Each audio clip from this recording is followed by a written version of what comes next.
अनमोल वचन अखिल भारतीय संत मत सत्संग के संस्थापक और गृहस्थ में आनंद योग के जनक परम संत महात्मा परम पूज्य श्री यशपाल जी महाराज अर्थात परम पूज्य भाई साहब जी द्वारा प्रतिपादित इन अनमोल वचनों का पालन करना अति आवश्यक है। ये वचन हमारी गृहस्थ आध्यात्मिक साधना के लिए मूलभूत सिद्धांत हैं, जो इस प्रकार हैं। हम दुनिया की हर चीज की कीमत आंकते हैं, अपने मानव जीवन की कीमत भी जाने व परमात्मा की प्राप्ति हेतु साधना करें। मनुष्य योनि एक उपहार है, इसीलिए परमात्मा को धन्यवाद देते हुए आधा घंटा प्रातःकाल, आधा घंटा सायंकाल पूजा अवश्य करें। सत्संग, सतनाम व सद्गुरु को प्राथमिकता देते हुए इसी के आधार पर ध्यान योगाभ्यास अवश्य करें व गृहस्थ के कार्यों को परमात्मा का कार्य समझकर उसी की याद में संपन्न करें। हर समय ये ध्यान रहे कि गुरु कृपा द्वारा परमात्मा की पवित्र सत्ता का हमारी आत्मा में वास है, अतः मन में निरंतर अपने इष्ट देव का जाप करें। मान सम्मान की इच्छा ना करें व अपमान से दुखी ना हो। परमात्मा के अतिरिक्त किसी और का भय ना करें। दूसरों की बुराई न करें, न सुने, सत्य व मधुर बोलें, अश्लील शब्द मुंह से ना निकालें, सभी से नम्रतापूर्ण व सुंदर व्यवहार करें। धर्म पत्नी के अतिरिक्त अपने से बड़ी से माता जैसा, बराबर की से बहन जैसा व छोटी से पुत्री जैसा व्यवहार करें। सांसारिक जीवन यापन की आवश्यकताएं अंतहीन है, इसलिए अधिक से अधिक समय सत्संग में व धन परोपकार में खर्च करें। याद रखें, न स्त्री माया है, न धन दौलत, न ही परिवार। माया वह है जो हृदय को परमात्मा से दूर हटा दे। अतः निरंतर सत्संग और सद्गुरु की शरण में रहने का प्रयास करें। भोजन अपने इष्ट को अर्पण कर प्रसाद रूप में परमात्मा की याद में करें। रात्रि में सोने से पहले अच्छे बुरे कार्यों का आत्मनिरीक्षण कर उसका समुचित पश्चाताप करते हुए ध्यान करें व प्रभु की गहरी याद में ही विश्राम करें। परमात्मा तू ही है, तेरी इच्छा पूर्ण हो।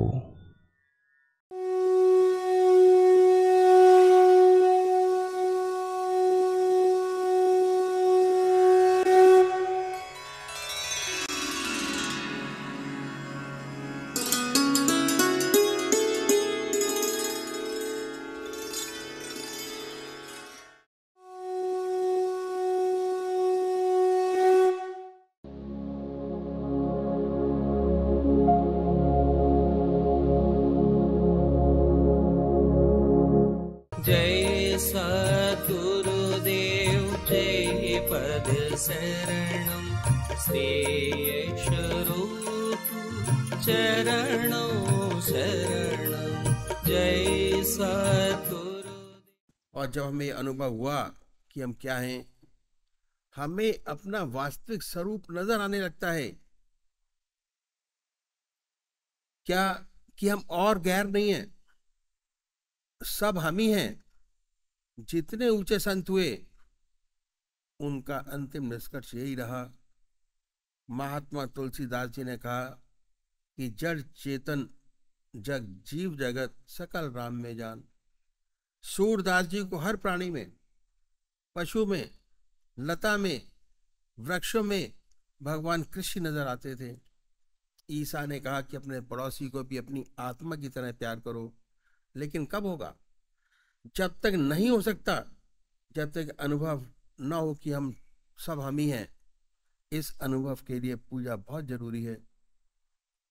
अब पूजा का क्रियात्मक तरीका हमारे महर्षियों ने बताया कि एक तरफ मन को लगा दीजिए, वह विचार शून्य हो जाएगा। और अगर ऐसे ही विचार शून्य की कोशिश करेंगे तो नहीं होगा, अति कठिन है। यदि मन विचारों से शून्य होगा तो उसका सीधा संबंध आपकी आत्मा से हो जाएगा। सुंदर सुंदर भाव पैदा होंगे।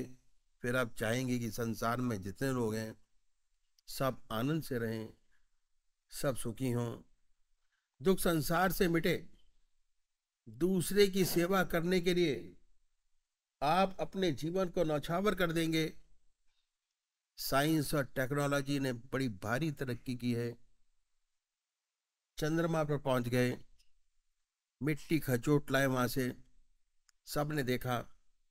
इस उन्नति का नतीजा ये क्या है कि हम अपने मन को आराम नहीं देते, रेस्ट नहीं देते। हम ऋषियों के बताए मार्ग पर नहीं चलते। इसलिए जितनी हमारी प्रवृत्ति है सब पशुवत है और मनुष्य के एक भी गुण हमारे अंदर नहीं है। इसलिए आज क्या है, हर देश हथियार बना रहा है, बड़े बड़े हथियार, अणुबम, मिसाइल, जहरीली गैसें और क्या क्या नहीं, एक के एक खतरनाक हथियार। किस लिए?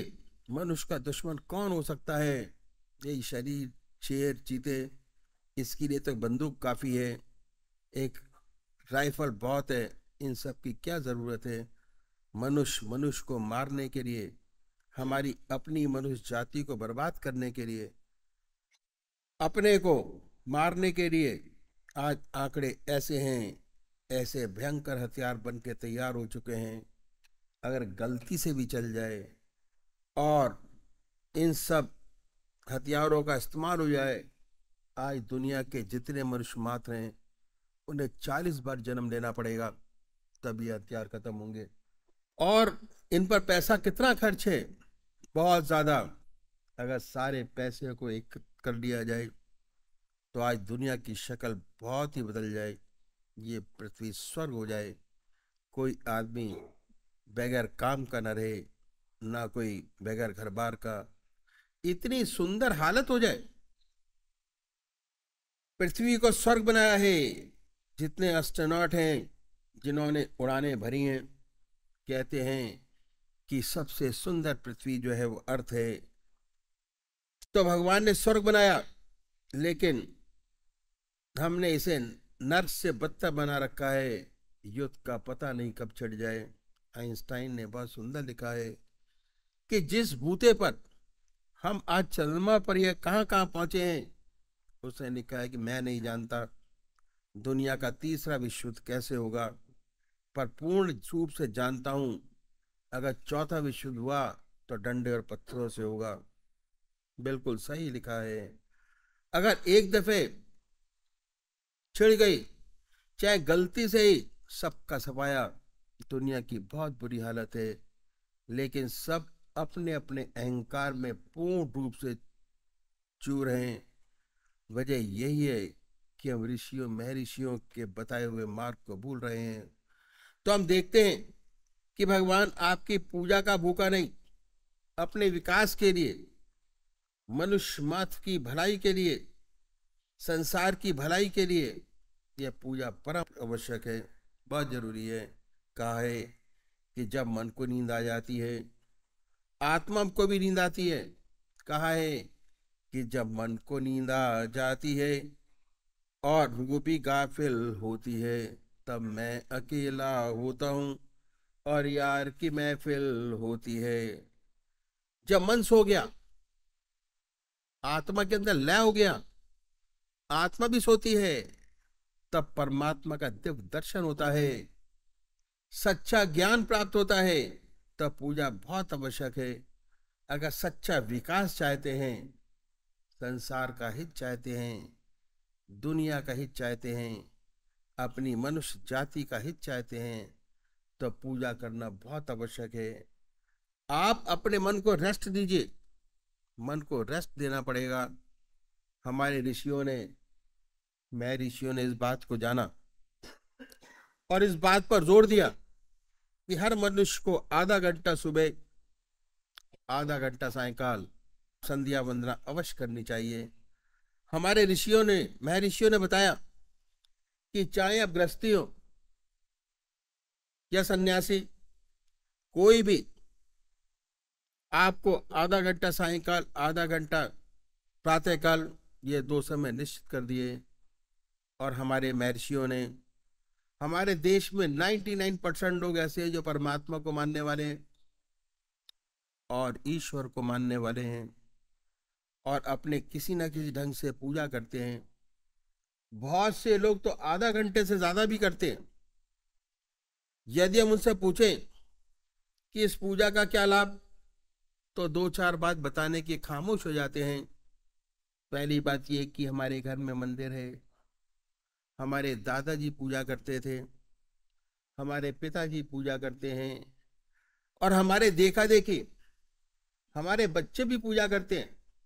गॉड फियरिंग है, ईश्वर परस्त हैं, अच्छा है। और आप इससे ज्यादा क्या चाहते हैं? अगर हम उनसे पूछें कि इससे कोई आंतरिक लाभ हुआ, तो ऐसे बहुत कम लोग होंगे जो कहेंगे हुआ। इन संतों ने कहा कि हम एक ऐसा तरीका आपके सामने रखते हैं, अगर इस तरीके से पूजा करेंगे आपको विशेष लाभ होगा, जिसे हर कोई अपना सके। ऐसा तरीका बताया, चाहे किसी भी मजहब का मानने वाला हो, किसी भी धर्म का अनुयायी हो, ऐसी बात बतलाई और वो तरीका मैं आपके सामने रखता हूं। संसार में हर मजहब में 2 प्रकार के व्यक्ति हैं, एक साकार पुजारी और दूसरे निराकार। बहुत पुराने जमाने से चले आ रहे हैं, नई बात नहीं। इनमें आपस में झगड़े भी होते हैं, वाद विवाद भी होते हैं, लेकिन ये सब होते आज तक दोनों कायम हैं। आज आपको साकार पुजारी भी नजर आएंगे और निराकार पुजारी भी। बात ऐसी है कि मनुष्य का स्वभाव कुछ ऐसा ही है। किसी को चेहरे से प्यार होता है, शक्ल से प्यार होता है, और कुछ को शक्ल से प्यार नहीं होता। जो जिन्हें शक्ल से प्यार है वो साकार पुजारी, और जिन्हें शक्ल से प्यार नहीं वो निराकार। इन संतों ने दोनों के लिए रास्ता बताया। जो साकार पुजारी है उनका प्रथम कार्य एक इष्ट का निश्चित करना। एक इष्ट को माने, एक इष्ट को जाने। और वो कौन सा? जिसको आपकी आत्मा कबूल करे। जिस इष्ट को आपकी आत्मा कबूल करे, जो परमात्मा का नाम आपको प्यारा लगे, उसको पकड़े। जो मूर्त आपको सबसे ज्यादा सुंदर और अच्छी लगती है, उसको पकड़ें। आप अपनी आत्मा से पूछिए कि परमात्मा की कौन सा मूर्ति, कौन सा स्वरूप जो आपको सबसे ज्यादा प्यारा लगता है, जिसमें भगवान की सबसे ऊंची भावना डाल सकते हैं, उसे अपनाइए, उसे अपना इष्ट माने, उसी की पूजा करें, उसी का ध्यान करें, उसी को याद करें। कभी बदले नहीं। ऐसा ना करें कि आज आप राम की पूजा करें, कभी कृष्ण की, कभी माँ की, कभी देवी की। अगर रोज रोज बदलेंगे तो इसका विशेष लाभ आपको नहीं होगा। क्या है? जो पूजा का मकसद है हमारा, वो चित्त की एकाग्रता प्राप्त करना है, कंसंट्रेशन ऑफ माइंड। और उससे ऊपर उठें तो मैं कहूंगा कि विचार शून्य अवस्था प्राप्त करना, जिससे आपको परमात्मा का दिए हुए शरीर का असली आनंद प्राप्त हो सके। ऐसी हालत जिसमें विचार शून्यता प्राप्त हो, तभी हो सकता है जब आपका एक इष्ट हो। इसलिए आज जितने भी साकार पुजारी हुए, सब एक इष्ट के पुजारी थे, उपासक। संत तुलसीदास भगवान राम के उपासक थे, और इतने बड़े राम के उपासक थे कि एक बार द्वारकाधीश मंदिर चले गए। जब मंदिर के दरवाजे पे पहुंचे, सबने प्रणाम किया। उन्होंने प्रणाम नहीं किया, लोगों ने पकड़ लिया, कहने लगे कि आप तो भगवान के भक्त हैं, इतने सुंदर, आपने प्रणाम क्यों नहीं किया। तुलसीदास जी ने भगवान की स्तुति की और भगवान की मूर्ति का बड़ा सुंदर वर्णन किया। आखिर में रो रो के कहने लगे कि तुलसी मस्तक तब झुके जब धनुष बाण लो हाथ। बड़ा सुंदर है। ऐसा कहते हैं कि भगवान के हाथ में धनुष बाण आ गया तो तुलसीदास जी ने प्रणाम किया, दंडवत। ऐसे एक इष्ट के उपासक, ऐसे ही सूरदास थे, भगवान कृष्ण के उपासक थे। उन्हें हर जगह भगवान कृष्ण नजर आते थे, उनके साथ भगवान कृष्ण हरदम रहा करते थे। वो कहते थे कि दर दीवार दर्पण भय जित देखूं तोए, काकर पातर ठीकरी भय आरसी मोए। क्या? दर दीवार दर्पण भय जित देखो तित तोए, काकर पातर ठीकरी भय आरसी मोए। कंकड़ों में, पत्थरों में भगवान कृष्ण नजर आते थे।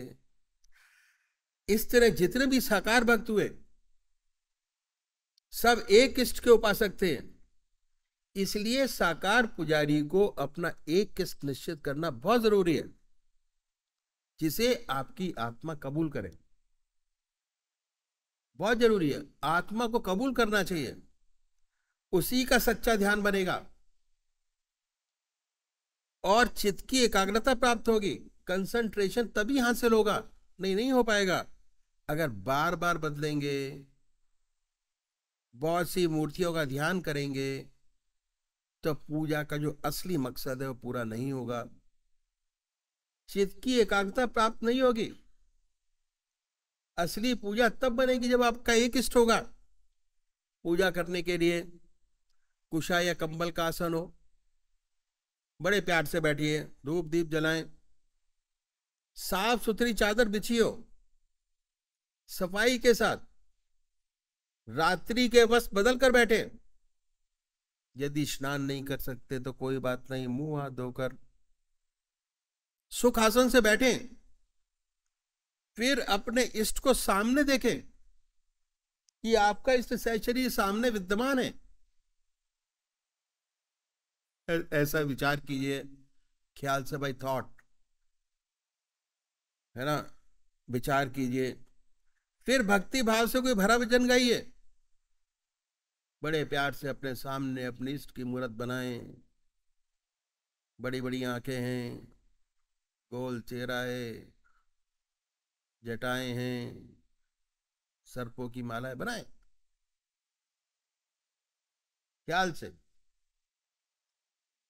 ख्याल में वही रहे, ना कोई दूसरा विचार है ना ख्याल।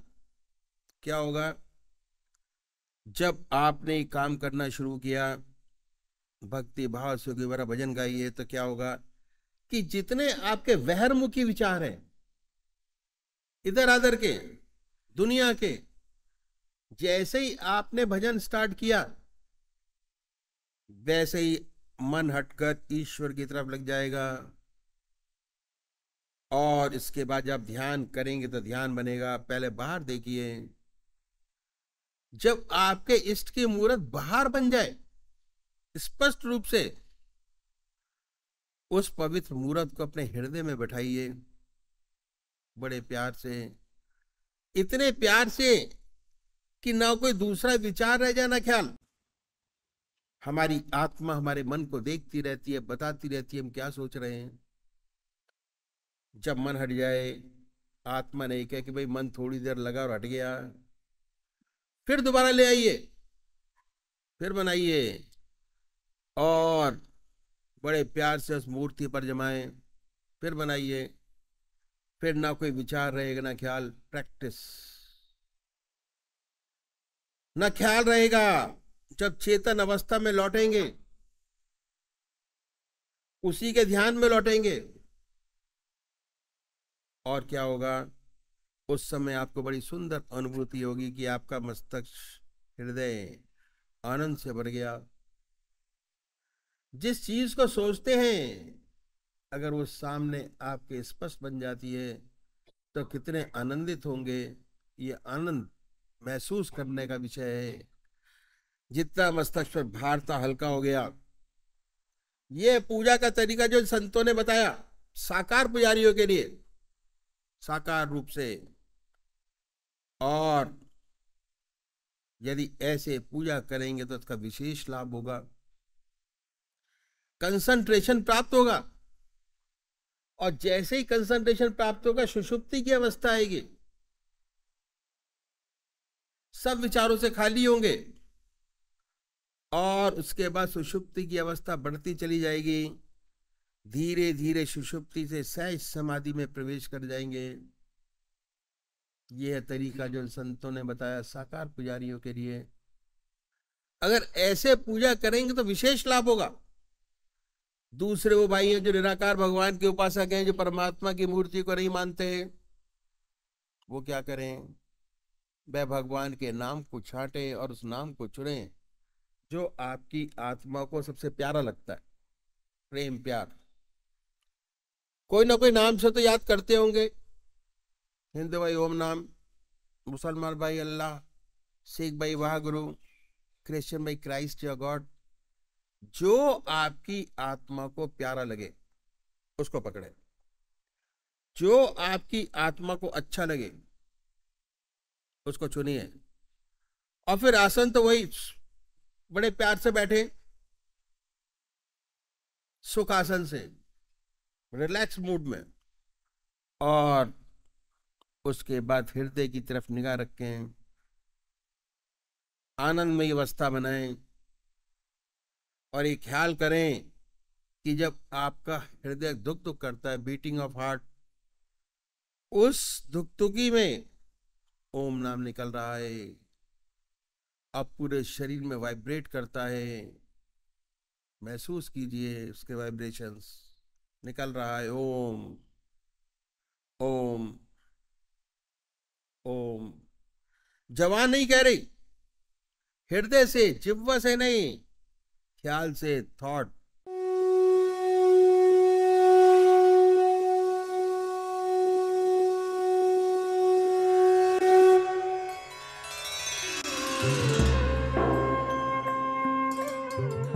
ध्यान योग के कार्यक्रम आनंद योग से निशुल्क जुड़ने के लिए संपर्क करें 9810239677।